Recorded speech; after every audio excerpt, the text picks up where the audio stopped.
जय हिंद, नमस्कार दोस्तों। मैं धर्मराज कुमार अपने यूट्यूब चैनल जीएस से प्रारंभ जीएस विद धर्म में आपका स्वागत करता हूं। और अपने बिहार स्पेशल जिसमें दोस्तों हम लोग पढ़ रहे थे बिहार का क्विक रिवीजन सीरीज, उसको दोस्तों आज हम लोग क्लास 5 करेंगे। इससे पहले हम लोग 4 क्लास दोस्तों कर चुके हैं। अगर आपने दोस्तों ये 4 क्लास नहीं देखा है तो इसका प्लेलिस्ट हमारे यूट्यूब चैनल पर दोस्तों डाला गया है, तो वहाँ पर जा करके चारों वीडियो देख लीजिए, क्योंकि इसमें दोस्तों हम बिहार स्पेशल का निचोड़ बता रहे हैं। उन सभी तथ्यों को दोस्तों इसमें रखे हैं जो आपके एग्जाम के लिए बहुत ही महत्वपूर्ण है दोस्तों। क्योंकि आपको बता दिए कि मैंने जो ये बिहार स्पेशल का सीरीज शुरू किया है वो खासकर आपके बिहार एसएससी जो एग्जाम होने वाले हैं, बिहार पुलिस कांस्टेबल का और बिहार दरोगा का दोस्तों जो एग्जाम अभी वैकेंसी तो आया नहीं है लेकिन एग्जाम होगा, उसमें अगर 4-5 आपसे बिहार स्पेशल के प्रश्न आते हैं तो इस क्लास को अगर आप कर लेते हैं पूरा 8-10 क्लास को, तो इससे बाहर दोस्तों आपके प्रश्न नहीं रहेंगे। आप इससे प्रीवियस ईयर भी देख सकते हैं कि इससे क्लास से क्वेश्चन मिल रहे हैं कि नहीं मिल रहे हैं। बाकी आपको हम दोस्तों प्रीवियस ईयर भी कराएंगे। तो चलिए दोस्तों हम शुरू करते हैं अपना आज का क्लास। तो आज दोस्तों हम शुरू करेंगे अपना कहाँ से, तो आज हम बताएंगे आपको बिहार के जिलों में वनावरण प्रतिशत के अनुसार क्या है क्या नहीं है। तो सबसे पहले बात करते हैं कि सबसे ज़्यादा वनावरण प्रतिशत के अनुसार किस जिले में है बिहार के, तो दोस्तों कैमूर में है। कहाँ है? कैमूर में 31.56% दोस्तों आपका क्या है, वनावरण है दोस्तों। उसके बाद हम बात करते हैं जमुई में है, और तीसरा कौन है दोस्तों, नवादा में। ये प्रतिशत के हिसाब से हम बता रहे हैं, ना कि क्षेत्रफल के हिसाब से दोस्तों। याद रखिएगा क्षेत्रफल में अलग हो जाता है और प्रतिशत में अलग हो जाता है। तो याद रखिएगा कैमूर में सबसे ज़्यादा वनावरण है प्रतिशत के अनुसार। वहीं सबसे कम बात करें प्रतिशत के अनुसार कहाँ पर है, तो आपका शेखपुरा में है। उसके बाद बक्सर और तीसरा क्या है दोस्तों, सिवान। नंबर 1 तो याद रखिएगा जरूर ही, ऐसे तीनों याद रख सकते हैं, लेकिन कैमूर और आपका शेखपुरा नंबर 1 याद रखिएगा, क्योंकि ज़्यादातर वनडे एग्जाम में आपसे यही पूछता है। यहाँ पर अरेंज करने के लिए बहुत कमी देता है। अरेंज करने के लिए आपको बिहार दरोगा हो गया और बीपीएससी के एग्जाम में ऐसे आपको देता है दोस्तों। आगे बात करते हैं बिहार में वनों का प्रतिशत। क्या बात करेंगे, वन। जैसे वन हमारे बिहार में कितने प्रकार के वन पाए जाते हैं उसकी बात करेंगे। तो 2021 के बिहार में विभिन्न प्रकार के वनों के अंतर्गत प्रतिशत क्षेत्र देखते हैं तो हमारे बिहार में दोस्तों 3 प्रकार के वन पाए जाते हैं। एक होता है आपका बहुत घने वन, जिसको बोलते हैं वेरी डेंस फॉरेस्ट, मतलब कि जहां पर 70% से अधिक घनत्व है किसका, तो वनों का, उसको बोलते हैं दोस्तों हम लोग क्या, वेरी डेंस फॉरेस्ट, मतलब बहुत घने वन। तो जो हमारे बिहार में आपको बहुत घने वन कहाँ देखने के लिए मिलते हैं, तो पश्चिमी चंपारण दोस्तों देखने के लिए मिलते हैं, जहां पर आपको 249.34 वर्ग किलोमीटर दोस्तों हमारे बिहार में। यहाँ की नहीं बात करें, बिहार की बात करें, बिहार में आपको 249.34 वर्ग किलोमीटर पर दोस्तों आपको ये देखने के लिए मिलता है। उसके बाद है आपका मध्यम रूप से घने वन, जिसको हम लोग मीडियम बोलते हैं, मीडियम डेंस फॉरेस्ट, जहां पर जो वनों का घनत्व है दोस्तों आपका 40% से लेकर के आपका 70% के बीच में दोस्तों रहता है। 40 से 70% के बीच में रहता है, वो आपका दोस्तों क्या कहलाता है, वेरी डेंस फॉरेस्ट, आपका नहीं मीडियम डेंस फॉरेस्ट, जहां पर आपको सबसे ज़्यादा कहाँ देखने के लिए मिलता है, ये पश्चिम चंपारण में देखने के लिए मिलता है दोस्तों। वहीं बात करते हैं खुले वन, जिसको हम लोग ओपन फॉरेस्ट बोलते हैं, जहां पर 10 से लेकर के 40% का घनत्व होता है वनों का, उसी कहते हैं हम लोग खुले वन दोस्तों। याद रखिएगा ये सबसे ज़्यादा कहाँ मिलेगा आपको, तो कैमूर में देखने के लिए मिलता है दोस्तों, ये भी आपको ध्यान रखना है। आगे आते हैं हम लोग, अब बात करते हैं बिहार वन अन्य महत्वपूर्ण तथ्य के बारे में। तो संजय गांधी जैविक उद्यान के बारे में सुने होंगे, जिसको पटना जू के नाम से जानते हैं। वो पटना में है, 153 एकड़ में दोस्तों फैला हुआ है। यह गैंडा प्रजनन के लिए एशिया का सबसे बड़ा केंद्र, मतलब कि गैंडा का प्रजनन के लिए दोस्तों एशिया हमारा है। एशिया में सबसे बड़ा केंद्र कहाँ है आपका, संजय गांधी जैविक उद्यान जो पटना में है दोस्तों। राजगीर में जू सफारी की स्थापना की गई, ये पॉइंट याद रखिएगा। जू सफारी कहाँ है, तो राजगीर में दोस्तों। बिहार में डॉल्फिन रिसर्च सेंटर की स्थापना पटना में की गई है। अगर पूछ दे से आपसे कि डॉल्फिन रिसर्च सेंटर कहाँ है, तो पटना में है। डॉल्फिन दिवस कब मनाते हैं, तो 5 अक्टूबर को हम लोग हर साल दोस्तों मनाते हैं। बाघ की गणना 2022 के अनुसार बिहार में बाघ की संख्या कितनी है दोस्तों, तो आपका 54 है दोस्तों। याद रखिएगा, ये ध्यान रखना है कितना है, तो 54 है। आगे हम बात करते हैं बिहार में आपदा प्रबंधन के बारे में दोस्तों देख लेते हैं। तो बिहार एक मैदानी राज्य, ये आपको पता होना चाहिए। यहाँ आपको बहुत ही कम पर्वतीय क्षेत्र देखने के लिए मिलेगा। पर्वतीय क्षेत्र देखने के लिए मिलेगा भी तो साउथ बिहार में दोस्तों आपको देखने के लिए मिलेगा। यहाँ की मुख्य आपदा बाढ़ है, क्या है दोस्तों, बाढ़ और सुखाड़ देखने के लिए मिलेगा। जैसे मान लीजिए कि हमारा बिहार है, तो ये गंगा नदी निकल रही है, तो ये आपका उत्तरी बिहार हो गया, दक्षिणी बिहार हो गया। तो जो उत्तरी बिहार दोस्तों वो क्या है, बाढ़ से त्रस्त है, और दक्षिणी बिहार दोस्तों क्या है आपको, ये सुखाड़ से त्रस्त है। क्यों बाढ़ से, क्यों सुखाड़ से, क्योंकि जो उत्तरी बिहार की नदियाँ हैं दोस्तों वो सदावाहिनी है, वो हिमालय से दोस्तों आती हैं, लेकिन ये दो दोस्तों पठारी नदियाँ हैं, ये सदावाहिनी नहीं है। गर्मी के मौसम में दोस्तों इधर क्या होता है, सूखे की स्थिति आ जाती है।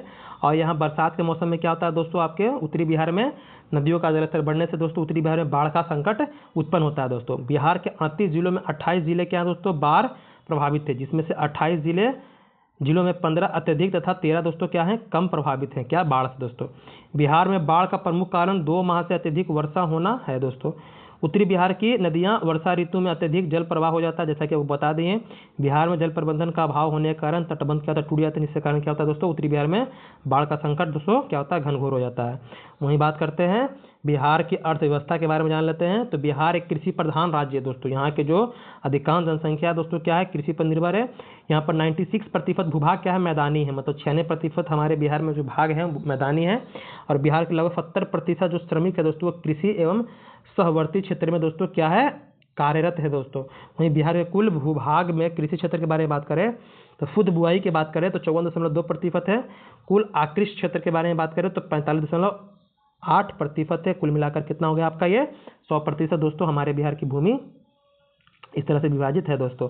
वहीं बात करते हैं बिहार की अर्थव्यवस्था के बारे में। तो बिहार की अर्थव्यवस्था बारे में बात करेंगे तो बिहार के कुल भूभाग पर कृषि सघनता आपको ज़्यादा देखने के लिए मिलती है। सकल फसल के बारे में बात करें तो ये 72.97 लाख हेक्टेयर होता है। इस पर शुद्ध बुआई के बारे में बात करें तो कितने हेक्टेयर पे होता है, तो 50.77 हेक्टेयर पर होता है।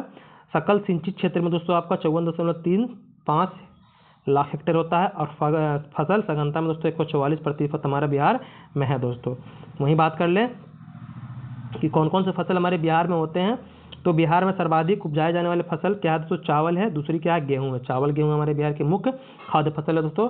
बिहार में फसल उत्पादन के प्रकार के बारे में बात करें तो रबी फसल के बारे में नाम सुने होंगे। तो रबी फसल में गेहूं, चना, सरसों, मटर, आलू आपके दोस्तों क्या होते हैं, बिहार में होते हैं। वहीं खरीफ फसल के बारे में बात करें तो धान, ज्वार, बाजरा, मक्का और अरहर आपको देखने के लिए मिलते हैं बिहार में। जायद फसल के बारे में बात करें तो मक्का, तरबूज, काकड़, मूंग, लोबिया दोस्तों क्या है आपको देखने के लिए मिलते हैं। काकड़ मतलब ककड़ी के बोल रहा है दोस्तों। उत्पादन की दृष्टि से प्रमुख फसल क्या है, तो यहाँ पर केला, आम, अमरूद दोस्तों उत्पादन की दृष्टि से आपको देखने के लिए मिलते हैं। बिहार में सर्वाधिक लीची उत्पादन कहाँ होता है, तो मुजफ्फरपुर में, नाम सुने होंगे शाही लीची का नाम। सर्वाधिक चाय बोलेगा तो किशनगंज में दोस्तों, जो हमारा किशनगंज क्या है तो बिहार का सबसे पूर्वी जिला है दोस्तों। वहीं बात करते हैं बिहार के प्रमुख ताप केंद्र के बारे में। तो बाढ़ का नाम सुने होंगे, बाढ़ विद्युत ताप केंद्र जो आपका पटना में पड़ता है। बाढ़ बख्तियारपुर का जिससे नाम सुने होंगे ऐसे दोनों को जोड़ करके, लेकिन बाढ़ अलग है, बख्तियारपुर दोस्तों अलग है आपका। बड़ौनी ताप परियोजना कहाँ है, बेगूसराय में दोस्तों है आपका। बक्सर ताप विद्युत बक्सर में है। काटी विद्युत परियोजना कहाँ है, मुजफ्फरपुर में। Kalwari ultra mega power project कहाँ है, बांका में दोस्तों। नवीनगर आपका कहाँ है दोस्तों, औरंगाबाद में। क्या है आपका ताप विद्युत केंद्र दोस्तों हमारे बिहार में जो है। आगे बात करते हैं कि बिहार की विद्युत परियोजनाओं के बारे में बात करते हैं कि हमारे बिहार में कौन कौन सी विद्युत परियोजना है उसके बारे में। ताप विद्युत था या विद्युत परियोजना के बारे में। तो बिहार में कुल 13 जल विद्युत परियोजना है। कितना है, जल विद्युत परियोजना के बारे में बात करें, जल से जो विद्युत उत्पन्न किया जाता है, तो जिसमें 54.3 मेगावाट बिजली दोस्तों क्या होता है, उत्पादन होता है, विद्युत उत्पादन होता है। पूर्वी गंडक के बारे में बात कर ले तो पूर्वी गंडक नहर में पश्चिमी चंपारण में आपका है, जैसे गंडक नहर है आपका। पश्चिमी नहर आपका, या पश्चिमी सोन नहर बोलिए तो रोहतास में पड़ता है।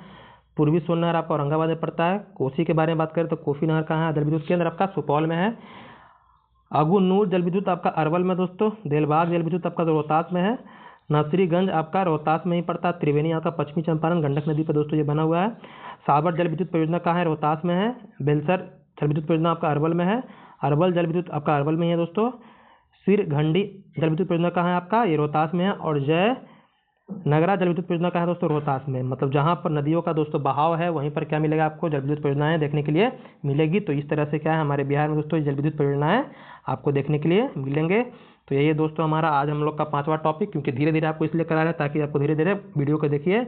अगर नोट्स बनाना है तो नोट्स बना ले दोस्तों, नहीं तो इसका PDF चाहिए तो हमारे टेलीग्राम चैनल पर दोस्तों दिया जाएगा, आप जुड़ जाइएगा। टेलीग्राम चैनल का लिंक हम आपको डिस्क्रिप्शन बॉक्स में दे देंगे, तो वहाँ पर जुड़ करके आप इसका PDF प्राप्त कर सकते हैं। साथ ही साथ दोस्तों आप अगर क्यूज देना चाहते हैं तो डेली 9:30 बजे टेलीग्राम पर ही दोस्तों क्या होता है 10 मिनट का क्यूज चलता है, जो आपका प्रीवियस ईयर क्वेश्चन पे होता है दोस्तों, और टॉपिक वाइज चलता है। उसका हम पहले टॉपिक दे देते हैं और वही सुबह में दे देते हैं दोस्तों, शाम में क्यूज लेते हैं, बस 10 मिनट का रहता है। तो उसको भी आप उसमें शामिल हो जाएगा, तो आपका GS का दोस्तों और थोड़ा सा उसमें मजबूती मिलेगी दोस्तों।